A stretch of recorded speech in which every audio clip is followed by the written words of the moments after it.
Hi friends, எல்லாரும் நல்லா இருக்கீங்களா? இந்த சமையல் சேனல் வழியாக உங்கள் எல்லாரையும் சந்திக்கிறதுல மிக்க மகிழ்ச்சிங்க. சிம்பிளான சமையல் எக்ஸலண்ட்டான டேஸ்ட்டில் வரணும்னா நம்ம சேனலை தொடர்ந்து பாருங்கள். உங்களோட கருத்துக்களை கமெண்ட் செக்ஷனில் போஸ்ட் பண்ண மறக்காதீங்க. வாங்க கிச்சனுக்கு போகலாம். சுவையாக ஆரோக்கியமாக சமைக்கலாம். ரிச்சான டேஸ்ட்டில் இருக்கக்கூடிய இந்த ரெசிப்பியை சில்லுன்னு சாப்பிடும்பொழுது அந்த சுவையே ஒரு தனி சுவைன்னு சொல்லலாங்க. இந்த ரெசிபி செய்யறதுக்கு நீங்கள் வீட்டில் இருக்க நட்ஸ் எது வேணாலுமே பயன்படுத்திக்கலாம். இது செய்யறதுக்கு ஃபர்ஸ்ட்டு அரை டம்ளர் அளவு பாலில் 4 டேபிள் ஸ்பூன் அளவுக்கு பால் பவுடர் சேர்த்து நான் கலந்து வைக்கிறேன். இது ஆப்ஷனல் தான். உங்ககிட்ட பால் பவுடர் இருந்ததுன்னா நீங்கள் இது போல் சேர்த்து கலந்து வச்சுக்கோங்க. சீக்கிரமாக நமக்கு திக்னஸ் கிடைக்கும். அதனால தான் பால் பவுடர் இல்லை அப்படிங்கிற பட்சத்தில் நீங்கள் முழுக்க பால்லையே செஞ்சுக்கலாம். இப்போ இது ரெடி ஆயிடுச்சு. அடிகனமான ஒரு பாத்திரத்தில் நான் இன்னைக்கு 3/4 லிட்டர் அளவுக்கு பால் சேர்க்கிறேன்.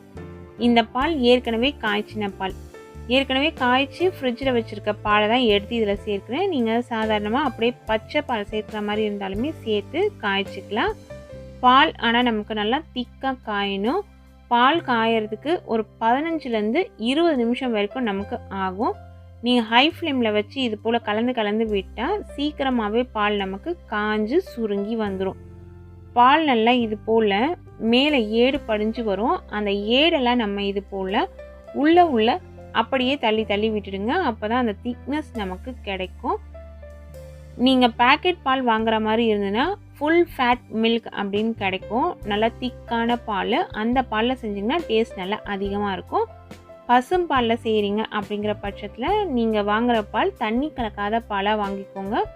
அப்போ தான் சீக்கிரமாக சுருங்கி நல்லா இது போல் ஏடு படிஞ்சு நமக்கு வரும். அதே சமயத்தில் இந்த ஏடு ஓரம் அப்படியே கலர் மாற விட்டுறக்கூடாது. கலர் மாறாத அளவுக்கு நம்ம இதை உள்ள தள்ளி கலந்து விட்டு பாலை நல்லா சுருங்க காய்ச்சணும். நம்ம சேர்த்த பால் பாதி அளவு சுருங்கி வரணும். இந்த சமயத்தில் குங்குமப்பூ இருந்ததுன்னா சேர்த்துக்கோங்க. 2 சிட்டிகை அளவு குங்குமப்பூ நான் இதில் சேர்த்துருக்கேன். குங்குமப்பூ இல்லை அப்படின்னா நீங்கள் அதுக்கு பதிலாக ஏலக்காய் தூள் சேர்த்துக்கலாம். ஏலக்காய் தூள் சேர்த்து செய்யும் பொழுது ஏலக்காயோட அந்த வாசனை ரொம்பவே நல்லாயிருக்கும். பாலோட கலர் மாறாது. குங்குமப்பூ சேர்த்ததுனால இது போல் லைட் எல்லோ கலரில் மாறி வந்திருக்கு. ஏலக்காய் சேர்க்கும்பொழுது பால் எந்த கலரில் இருக்குமோ அதே கலரில் தான் நமக்கு இருக்கும்.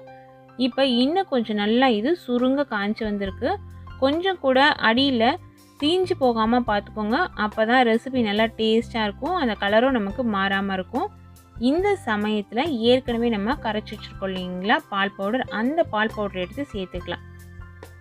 பால் பவுடர் சேர்த்து நல்லா இதில் கலந்து விட்டுடலாம். பால் பவுடரும் ஏற்கனவே சுருங்க காய்ச்சின பாலும் நல்லா மிக்ஸ் ஆகணும். நல்லா கலந்து விட்ட பிறகு இனிப்புக்கு சர்க்கரை சேர்த்துக்கலாம். நான் இன்னைக்கு சேர்த்த பாலோட அளவுக்கு 50 கிராம் அளவுள்ள சர்க்கரை சேர்க்குறேன். நீங்கள் சர்க்கரை சேர்த்துட்டு டேஸ்ட்டு பார்த்துக்கோங்க. உங்களுக்கு இனிப்பு கூடுதலாக தேவைப்பட்டதுன்னா சேர்த்துக்கோங்க. இப்போ நான் சேர்த்த இந்த அளவு ஒரு மிதமான இனிப்பில் நல்லாயிருக்கும். சர்க்கரை சேர்த்து ஒரு 7லேருந்து 8 நிமிஷத்துக்கு இது நல்லா சுருங்க காயணும்.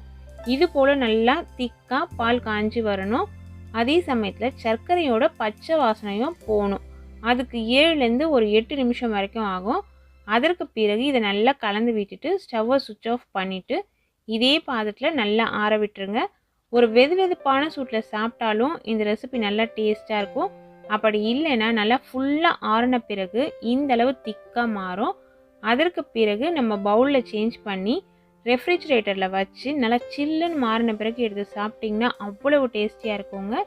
இப்போ நான் இதை பவுலில் சேஞ்ச் பண்ணிக்கிறேன். இதில் எந்த நட்ஸுமே சேர்க்காத அப்படியே சாப்பிட்டாலும் இதனோட டேஸ்ட் ரொம்ப நல்லாயிருக்கும். அப்படி இல்லைன்னா நம்ம வீட்டில் இருக்க நட்ஸை 1-2 இடிச்சோ இல்லை துருவியோ நீங்கள் சேர்த்துக்கலாம். நான் நல்லா சீவின முந்திரி பருப்பு சேர்த்துருக்கேன். நல்லா சீவி வச்ச பாதாம் பருப்பு இதில் சேர்த்துருக்கேன்.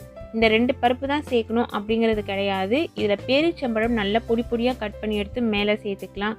செர்ரி ஃப்ரூட்ஸ் இருந்ததுன்னா உங்ககிட்ட சேர்த்துக்கலாம். அக்ரூட் இருந்ததுன்னா இடித்து சேர்த்துக்கலாம்.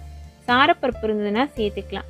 இது போல் நம்மக்கிட்ட இருக்க நட்ஸை இது மேலே சேர்த்து நம்ம சாப்பிடும்பொழுது இதனோட டேஸ்ட் ரொம்ப நல்லாயிருக்கும். உடம்புக்கும் ஹெல்த்தியான ஒரு ரெசிபி இது. வளர்கிற பிள்ளைங்களுக்கெல்லாம் கொடுத்தீங்கன்னா அவங்களோட எலும்பு வளர்ச்சிக்கு இந்த ரெசிபி ரொம்பவே ஹெல்ப் பண்ணும். நீங்களும் உங்கள் வீட்டில் ட்ரை பண்ணி பாருங்கள். Thank you friends.